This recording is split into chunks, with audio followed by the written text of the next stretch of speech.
There's so much more to Egypt's elimination from AFCON than you know about. You'll have heard about, or you will have seen the penalty shootout where Gabaski just dives to the right in every single one of those penalties. You'll have heard, obviously, the Mohamed Salah injury news. You may have seen in English media the kind of rift between the Liverpool and Egypt camp. But this video will kind of tell you what you won't have seen. I'm Egyptian. And what I've seen in kind of Western media coverage is that, yeah, it's that story. It's like the funnier moments of AFCON. And, oh, isn't AFCON so funny and great? I'm making this video to let you know about the state of Egyptian soccer, because I think you deserve to know. And I think the coverage of that has been more than lacking. I've seen nothing about why this team has failed. How has Egypt come to the point where they aren't winning a game in AFCON at all, having made 2 finals in the last 3 editions before this, or won 7 previous editions, and why the team looked so utterly drab and devoid of ideas with and without Mohamed Salah in the team.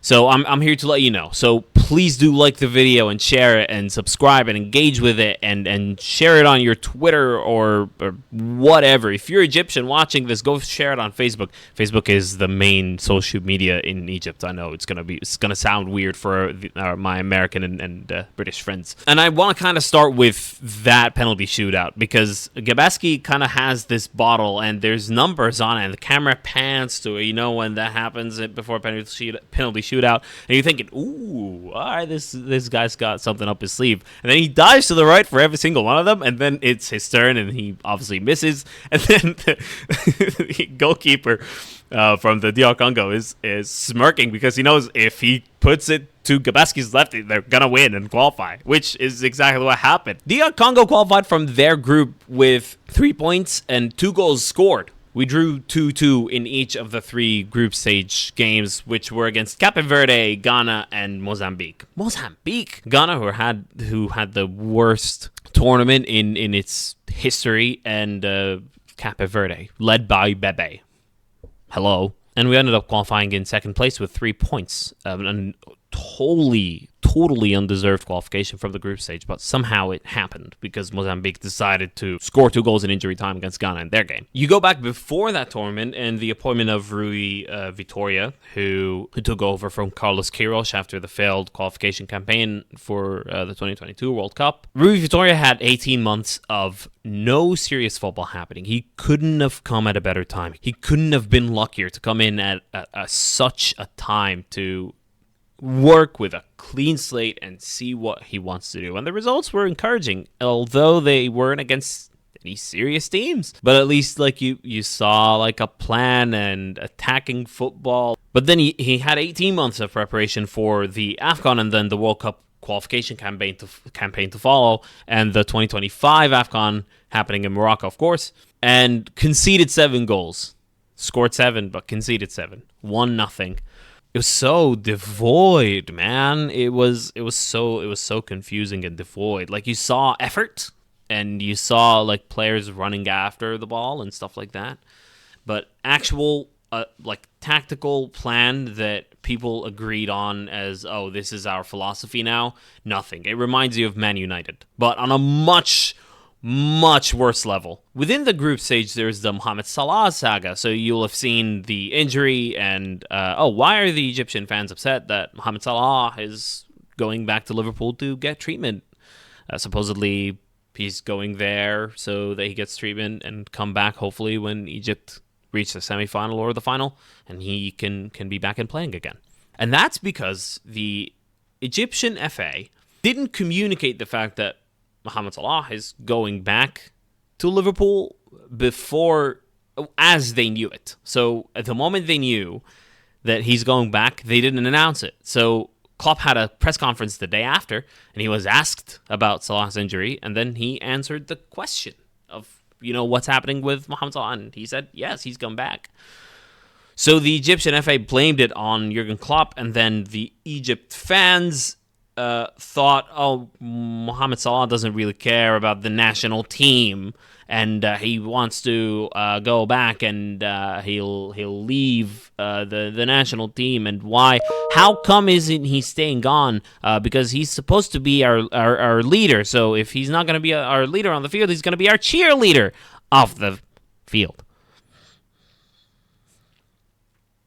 So that whole saga was something, which was like an entire failure of communication that led to the fans of the Egyptian national team hating on the best player in the world, and one that Egypt have never produced the like of and will never produce the like of again. And that last point is important because it is true, and you will kind of hear about the development of soccer in Egypt later on. Then you get into the squad selection itself. We are the oldest team in the tournament. Our average age is 28.8 years old. There is nothing to speak of in terms of the quality of player, because what has happened is that, you know, the national team that won AFCON 3 times, 2006, 2008, 2010, so that's gone long. That's long gone. The following generation was... It's a combination of many things. It's the fact that the 2006 to 2010 generation was so good that the kind of system, and Bob Bradley in particular was the kind of the leader of that phase.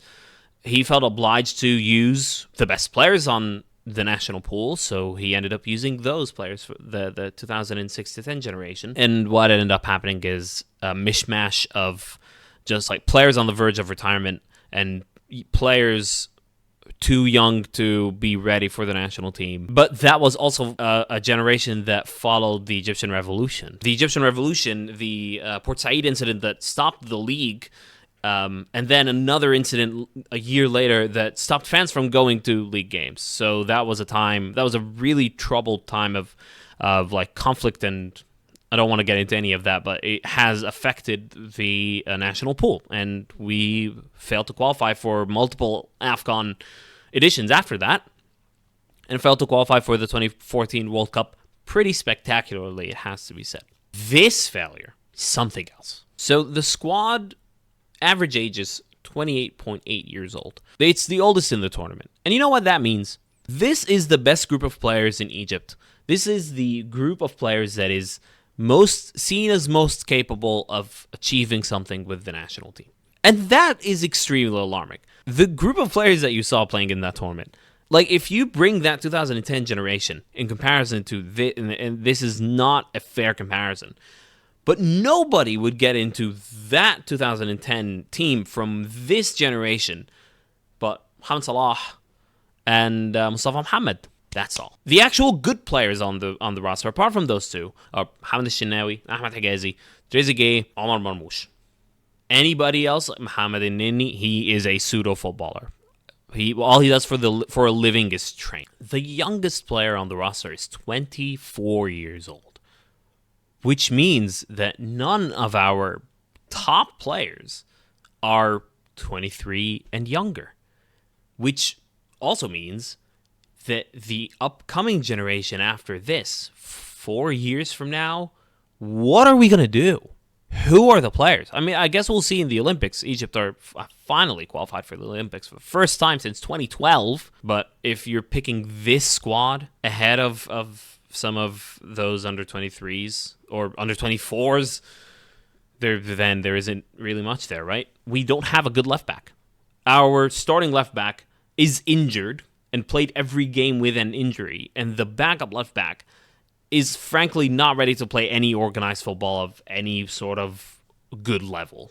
And then you have that, and then you ask questions about like youth development, soccer development in Egypt, and what it's looking like, and why is that? How is like the FA? Why is the organization so bad? Because it is. The Egyptian FA just doesn't have any sort of professionalism, any professional process in terms of the philosophy by which we hire managers, the focus on youth development.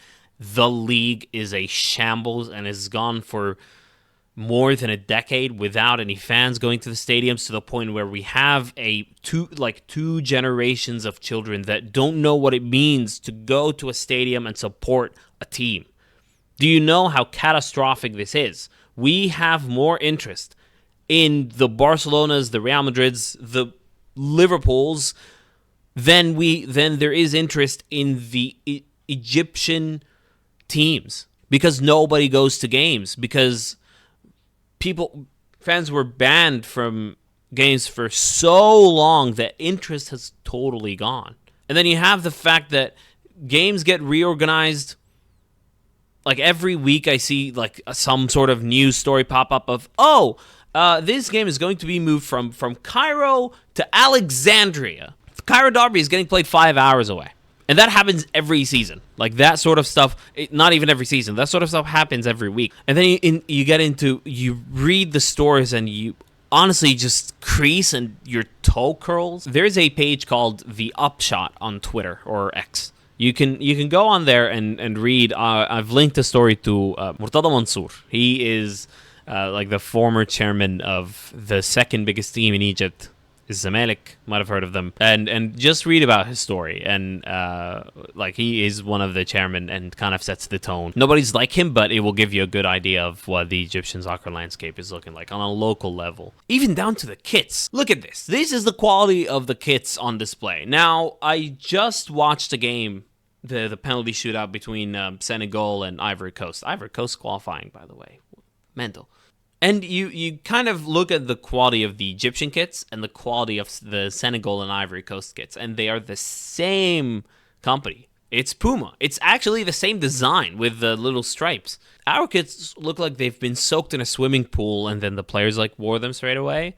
They would get in this state like 15 minutes into a game. This will seem like a tiny ridiculous thing to say, but when players play, they want to look good, and part of the element of confidence they have is the way they look on the pitch, and like part of the way they perform is actually how comfortable they are in the kit, and that's why you have kits produced to the highest quality, and teams are looking to gain like the slimmest of advantage in terms of ensuring that the kits will like be comfortable and strong and durable and fit the demands of the game in a harsh climate and everything. But it seems like we haven't negotiated anything at all with Puma and have just been shipped the cheapest possible kit package. And it's that level of detail that we lack and has ultimately led to failure. It's the lack of planning of who we're going to hire next. What's our philosophy? What is the process of the system like England do? The kind of England DNA. We don't have anything like this. We don't have a mindset and a philosophy that will apply to our academies and our soccer schools and to bring up a generation that has the same mindset across its age groups. We haven't done like Mauritania, who were one of the worst ranked teams in the world and have now qualified for AFCON round of 16. Immense achievement, but the way they did that is using FIFA's funds and applying them properly and building state-of-the-art soccer academies and schools and ensuring that the upcoming generations will be educated in the best possible way. Now, there's a small glimmer of hope, and it's the Right to Dream Academy in Egypt. Now, that is an academy that is headquartered in Ghana, has its Egypt campus, of course, and is partnered with North Zealand, which is also considered one of the Right to Dream Academy schools. That is kind of the thing that is giving me some sort of hope that kind of see a few players educated the right way, but that won't happen unless the Egyptian FA takes it upon itself and shows some sort of professionalism in its process and ensuring that those players graduating from the Right to Dream Academy are going to a club or a team that is educating them properly. And how is our league going to function? What is our league calendar? Where is each team's home stadium? What's the calendar at the start of the year? Can it stay the same? Can we not move any games? How can we bring fans into the stadium in a civil manner that is safe and welcoming, and how can we bring up a culture of soccer in Egypt where people are invested in the sport, invested in the league, and the league is being broadcast to a high quality? Nothing like this exists in the Egyptian soccer system as it stands. I just remembered now, like, one of the kind of stories I heard from the incredible Egyptian YouTubers that have covered the whole thing. Like, one of the board of directors of the Egyptian FA wasn't aware that Mohamed Salah is going to leave the Egypt camp and is actually on vacation, disconnected. Like, he was called by Ahmed Hassan, who was a leading appearance, the player with the most appearances in Egypt history. And he called him. And that board of directors member's name is Mohamed Abou Wafa. And he just simply didn't know. He didn't know that Mohamed Salah is going back to Liverpool and leaving the Egypt camp and is on vacation during AFCON. If the board of directors of the Egyptian FA isn't working during AFCON, when is it going to work? And how serious is the Egyptian FA really? And Rui Vitória is going to be sacked, and the whole thing is going to be blamed on him, and those performances are going to be blamed on him and nobody else. Nobody else. And then we'll have the same cycle. We'll probably hire an Egyptian manager who will get fired, and then we'll hire another foreign manager who, with a huge compensation package in case we fire them, with like disgusting clauses like a requirement to qualify for the World Cup, like the contract is in Rui Vitória's contract. So Rui Vitória is required to qualify to the World Cup. When we qualified for the 2018 World Cup into a tournament that took 32 teams, while that will have 46 and will take 6 African nations. Is that still the ultimate goal? The only reason the golden generation of 2006 to 2010 didn't qualify for the tournament is the mindset that qualifying, the mere qualification for the World Cup is the ultimate goal, which was the same mindset in 2018. We got there. What we actually do in the World Cup, it doesn't matter. We'll bring a bunch of celebrities into the same hotel that players are staying at, so that they can, have a good time and experience Egypt at a World Cup.